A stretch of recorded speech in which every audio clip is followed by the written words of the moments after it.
Donc le contexte automobile européen va pousser les constructeurs à réduire d'au moins un tiers leurs émissions de CO2 pour pouvoir tenir les 95 grammes par kilomètre en moyenne sur leur flotte d'ici 2020.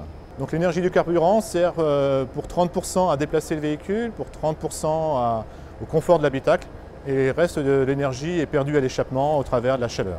Donc Faurecia a développé des technologies qui permettent de récupérer cette chaleur afin de pouvoir soit chauffer l'habitacle, soit de chauffer plus rapidement le moteur afin qu'il obtienne plus vite son point de fonctionnement optimal.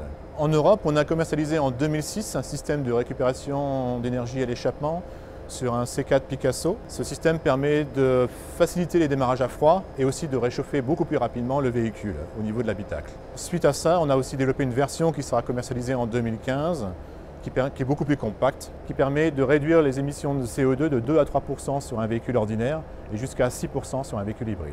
Donc en Amérique du Nord, en 2012, on a commercialisé sur une Ford Fusion et une Ford C-Max un système de récupération d'énergie autour du collecteur d'échappement. Ce sont des véhicules hybrides et on arrive, grâce à ce système-là, à récupérer jusqu'à 7% de consommation et d'émissions de CO2. Faurecia prépare d'ores et déjà à l'avenir sur de nouvelles technologies de conversion de la chaleur en électricité, qui s'appelle la thermoélectricité Rankine. Ils permettent de récupérer jusqu'à 1500 watts sur l'échappement et donc de pouvoir réduire la consommation de 10 à 12%.